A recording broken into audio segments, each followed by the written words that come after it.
আসসালামু আলাইকুম। আমি রিদওয়ান হাসান। আপনারা দেখছেন learn with Ridwan YouTube channel. আপনি যদি একজন বিজনেস ওনার হয়ে থাকেন, বা আপনার যদি একটা ই কমার্স ওয়েবসাইট থাকে, অথবা আপনার যদি একটি পার্সোনাল পোর্টফোলিও ওয়েবসাইট থাকে, তাহলে এই ভিডিওটা আপনার জন্য।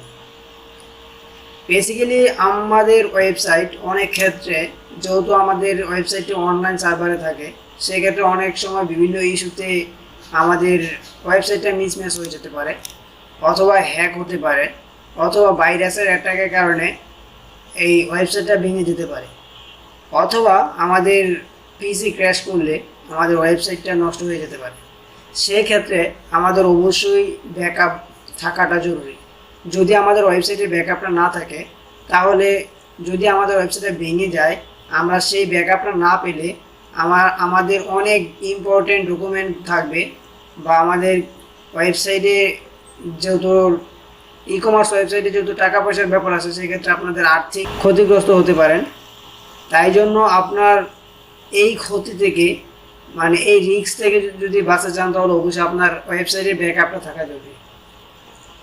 তো ওয়েল গাইস, আপনারা বুঝতে পারছেন এই ভিডিওতে আমরা কী নিয়ে আলোচনা করব।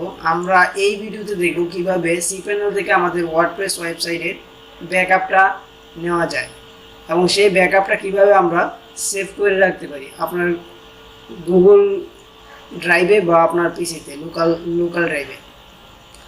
তো মূল ভিডিওতে যাওয়ার আগে যেটি না বললে নয়, আপনি যদি web design, WordPress web development, Facebook marketing বা টেকনোলজি সম্পর্কে জানতে চান, শিখতে চান, তাহলে অবশ্যই আমার চ্যানেলটি সাবস্ক্রাইব করবেন এবং পাশে থাকা বেল আইকনটি অন করে দিবেন সকল ভিডিওর নোটিফিকেশন সবার আগে পাওয়ার জন্য। তো বন্ধুরা, চলুন মূল ভিডিওতে যাওয়া যাক।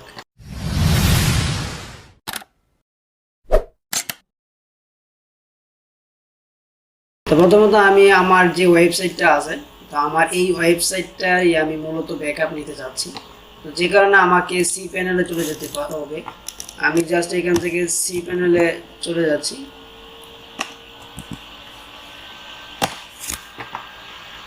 এখানে আপনারা দেখতে পাচ্ছেন যে আমার যে ইউজার নেম এবং পাসওয়ার্ডটা, সেটা এখানে চাইতেছে। তো আমি জাস্ট এখানে আমার ইউজার নেম এবং পাসওয়ার্ডটা দিয়ে দিব। যেহেতু আমার আগে লগ ইন করেছিলাম এবং সেভ দেওয়া আছে, সেক্ষেত্রে আমাকে এটা সাজেস্ট করতেছে। তো আমি জাস্ট এটা দিয়ে লগ ইন করে নেব।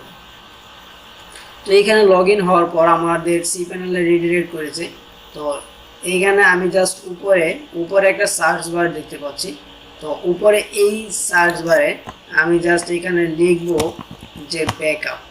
আমরা শুধু ব্যাকআপ থেকে দেখব যে আমাদের এই ওয়েবসাইটের ব্যাকআপটা কীভাবে ডাউনলোড করতে পারি। তো আমাদের অবশ্যই প্রত্যেক সপ্তাহে বা প্রত্যেক মাসে আমরা ব্যাকআপ নিয়ে রাখবো, কোনো প্রকার রিস্ক ছাড়াই। কারণ ব্যাকআপটা যদি না নিই, সেক্ষেত্রে আমাদের ওয়েবসাইটটা যদি ভেঙে যায়, তাহলে আমাদের অনেক ধরনের প্রবলেম ফেস করতে হবে। তাই আমরা প্রত্যেক সপ্তাহে চেষ্টা করব যে একটি করে ব্যাকআপ নেওয়ার জন্য। তো আমি জাস্ট এই ব্যাকআপে ক্লিক করব। তো ব্যাকআপে ক্লিক করার পর আমি এখান থেকে ব্যাকআপটা জেনারেট করব। তো ব্যাকআপটা জেনারেট করার জন্য আমি জাস্ট এই পেজে আসছি। তো এখানে দেখতে পাচ্ছেন যে ফুল ব্যাকআপ বলতেছে যে আপনার যদি ফুল ওয়েবসাইটে ব্যাকআপ করা দরকার, মানে ব্যাকআপটা জেনারেট করা দরকার, সেই ক্ষেত্রে আপনাকে এই ডাউনলোড এ ফুল অ্যাকাউন্ট ব্যাকআপ এটাতে ক্লিক করতে হবে। আবার নিচে আপনারা যদি আসেন, তাহলে এইখান থেকেও আবার ব্যাকআপ নিতে পারেন। আবার আমরা ব্যাকআপ নেওয়ার পর কিভাবে এইখানে আবার রিস্টোর করব, অর্থাৎ আমরা ব্যাকআপ নেওয়ার পর যখন আমাদের প্রয়োজন পড়ে এই ব্যাকআপ ফাইলটা আবার এখানে রিস্টোর করার জন্য, সেই ক্ষেত্রে আমরা এই ফোল্ডারে চলে আসার পর এইখানে দেখতে পাচ্ছি যে রিস্টোর এ হোম ডিরেক্টরি ব্যাকআপ, রিস্টোর এ মাইএসকিউএল ডাটাবেস ব্যাকআপ। তো এইখানে জাস্ট আমি এইখান থেকে এই ব্যাকআপটা আবার রিস্টোর করতে পারি। দেন আমি এইখান থেকে ডাউনলোড এ ফুল অ্যাকাউন্ট ব্যাকআপে ক্লিক করছি। এখানে ক্লিক করার পর আপনারা এখানে দেখতে পাচ্ছেন যে ব্যাকআপ অ্যাভেলেবল ফর ডাউনলোড।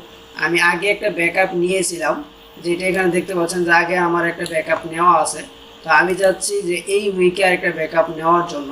তো আমার এই উইকে ব্যাকআপ নেওয়ার ক্ষেত্রে আমি এখানে দেখতে পাচ্ছেন যে জেনারেট ফুল ব্যাকআপ।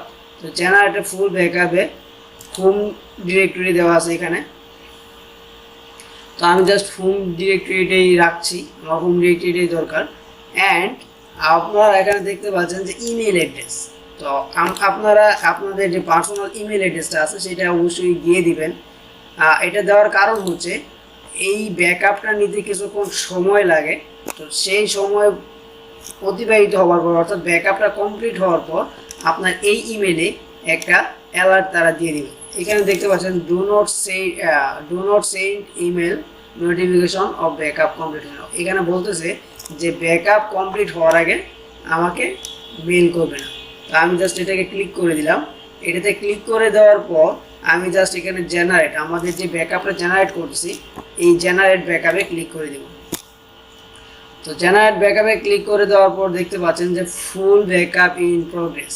তো এইখানে জাস্ট কিছুক্ষণ সময় নেবে ব্যাকআপ হতে, ততক্ষণ আমরা একটু ওয়েট করব। তো আমি জাস্ট এখানে জাস্ট আমরা ব্যাকে চলে আসবো। তো আপনারা যদি চান এখান থেকে বের হয়ে যেতে তাহলে কোনো সমস্যা নেই, এটা অটোমেটিকলি ব্যাকআপ হয়ে যাবে। আপনারা এখানে দেখতে পাচ্ছেন যে ব্যাকআপ হচ্ছে। আমার একটাতে দেখতে পাচ্ছেন যে এখানে কার্সর নিলে আমাদের কোনো মাউস পয়েন্টার আসছে না, বাট উপরেরটা যদি আসি তাহলে আমাদের মাউস পয়েন্টারটা চলে আসছে, কারণ এটা আমাদের আগে ব্যাকআপ নেওয়া ছিল। তো এটাও আমাদের নিচের যে ফাইলটা ব্যাকআপ হচ্ছে এটাও ঠিক সেম রকমই হবে। এটাও জেনারেট হবার পর আমরা এখানে মাউস পয়েন্টার নিলে দেন এটা আমরা ডাউনলোড করতে পারবো। তো উপরের যে অপশনটা দেখতে পাচ্ছি এটা আমার আগের ব্যাকআপ নেওয়া। এটা যদি জাস্ট আমি যদি ক্লিক করি তাহলে এটা ডাউনলোড হওয়া শুরু করবে। তো আমার এটা দরকার নেই, যে কারণে আমি এটা দিচ্ছি না, কারণ এটা আমার ডাউনলোড করা আছে গুগল ড্রাইভে। তো এইটা ব্যাকআপ জেনারেট হবার পর আমি জাস্ট এটাকে ডাউনলোড করব। তো ততক্ষণ আমরা একটু অপেক্ষা করব। তো আমরা এখানে দেখতে পাচ্ছি আমাদের যে ব্যাকআপটা জেনারেট হবার ছিল সেটি অলরেডি জেনারেট হয়ে গেছে। তো আমরা এটি ডাউনলোড করার জন্য সিম্পলি জাস্ট এটাতে একটা ক্লিক করে দেব। এটাতে একটা ক্লিক করে দেওয়ার পর আমরা লেফট সাইডে লেফট বটমে দেখতে পাচ্ছি যেটা ডাউনলোড হচ্ছে। তো এটা জাস্ট ডাউনলোড হবার পর আমি এটি একটা সেভ জায়গায় রেখে দিব, যাতে পরবর্তীতে আমাদের ওয়েবসাইটে ব্যাকআপটা দরকার পড়ে সেই ক্ষেত্রে যাতে আমরা রিস্টোর করতে পারি।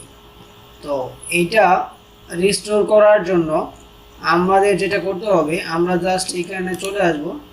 এইখানে চলে আসার পর আবার আমরা চলে যাব যে ব্যাকআপে। আমরা জাস্ট ব্যাকআপে চলে যাচ্ছি। ব্যাকআপে চলে যাওয়ার পর এখানে দেখতে পাচ্ছেন যে রিস্টোর হোম ডিরেক্টরি ব্যাকআপ, অর্থাৎ আমরা ওইখানে যে হোম ডিরেক্টরি ব্যাকআপটা নিয়েছিলাম সেই ব্যাকআপ ফাইলটি আমরা জাস্ট এইখানে আপলোড করব। আপলোড করে জাস্ট রিস্টোর করে দেব। আপলোড করার জন্য যে আমরা এখানে দেখতে পাচ্ছি যে চুজ ফাইল, আমরা জাস্ট চুজ ফাইলে ক্লিক করব। চুজ ফাইলে ক্লিক করার পর আমাদের এই ফাইলটি আমাদের যেই লোকেশনে আছে সেই লোকেশনটা জাস্ট এখানে ধরিয়ে দেব। ধরিয়ে দেওয়ার পর জাস্ট আপলোডে ক্লিক করে দেব। আপলোডে ক্লিক করে দেওয়ার পর ওইটা জাস্ট আমরা আবার ইউজ করতে পারবো।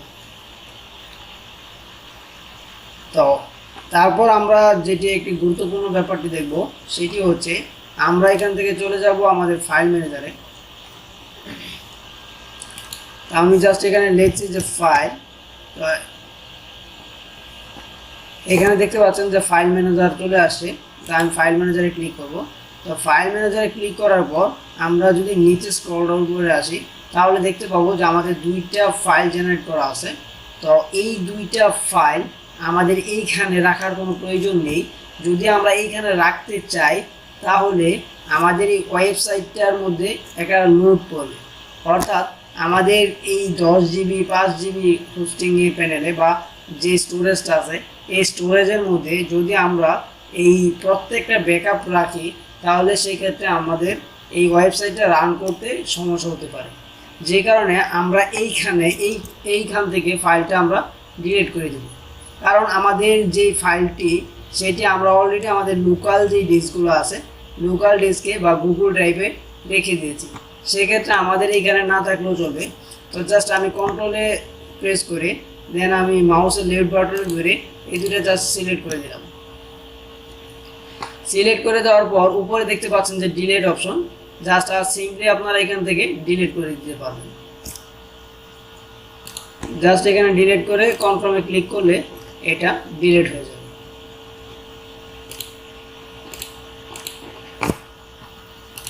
তারপর আপনারা স্বাচ্ছন্দ্যে এই ওয়েবসাইটটি ব্যবহার করতে পারবেন। যদি কোনো কারণে আপনার ওয়েবসাইটটি নষ্ট হয়ে যায় বা ক্র্যাশ করে বা আপনার ওয়েবসাইটে ভেঙে যায়, সেক্ষেত্রে আপনার এই জেনারেটেড ফাইলটি যেটি ডাউনলোড করেছেন সেটি আবার রেস্টোর করে আপনার ওয়েবসাইটটিকে ঠিক করতে পারেন। আপনার ওয়েবসাইট ঠিক রাখার জন্য বা ওয়ার্ডপ্রেস ওয়েবসাইটটি ঠিক রাখার জন্য এই ব্যাকআপ নেওয়াটা খুবই খুবই খুবই জরুরি, যে কারণে আমি আজকে এই ভিডিওটা দিয়েছি। নেক্সট ভিডিওতে আমি মানে cPanel সম্পর্কে আরও অনেক ভিডিও আসবে। আর তাছাড়া আমাদের যে ওয়ার্ডপ্রেস টিউটোরিয়ালটা সেটা নিয়ে আমি ভিডিও মানে একটু ব্যস্ততার কারণে ভিডিও করতে পারতেছি না। তো নেক্সট টিউটোরিয়ালগুলোতে আমি ওয়ার্ডপ্রেস বা cPanel